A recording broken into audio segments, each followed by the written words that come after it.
सुरासम्पूर्णकलश रुधिराप्लुतमेव च दधाना हस्तपद्भ्यं कुष्माण्डा शुभदास्तु मे।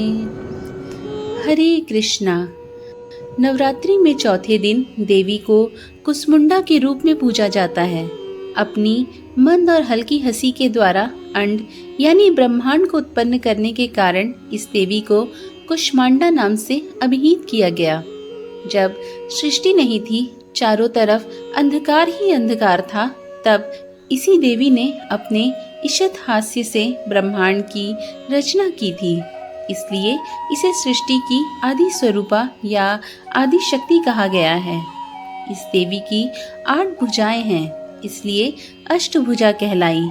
इनके 7 हाथों में क्रमशः कमंडल, धनुष, बाण, कमल, पुष्प, अमृतपूर्ण कलश, चक्र और गदा है। 8वें हाथ में सभी सिद्धियों और निधियों को देने वाली जपमाला है।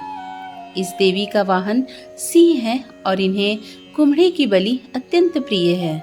संस्कृत में कुम्हड़े को कुष्मांड कहते हैं, इसीलिए इस देवी को कुष्मांडा कहा गया।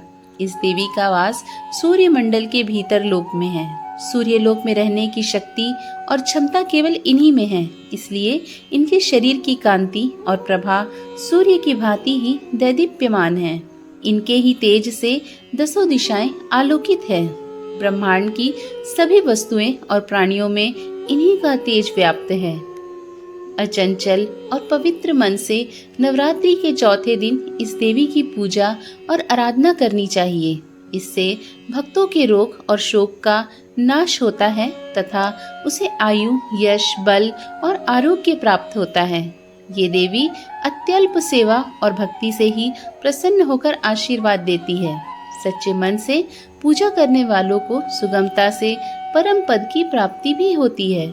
पौराणिक कथा के अनुसार चीरकाल में त्रिदेव ने सृष्टि की रचना करने की कल्पना की। उस समय समस्त ब्रह्मांड में अंधेरा व्याप्त था। पूरा ब्रह्मांड स्तब्ध था। इसमें ना कोई राग और ना ही कोई ध्वनि थी, केवल सन्नाटा पसरा हुआ था। उस समय त्रिदेव ने जगत जननी आदि शक्ति माँ दुर्गा से सहायता ली। जगत जननी आदि शक्ति माँ दुर्गा के चौथे स्वरूप माँ कुसमुंडा ने तत्क्षण ब्रह्मांड की रचना की। कहते हैं कि ब्रह्मांड की रचना माँ कुसमुंडा ने अपनी मंद मुस्कान से की थी। माँ के मुखमंडल पर फैली मंद मुस्कान से समस्त ब्रह्मांड प्रकाशवान हो उठा। ब्रह्मांड की रचना अपनी मुस्कान से करने के चलते जगत जननी आदि शक्ति को माँ कुष्मांडा कहा गया।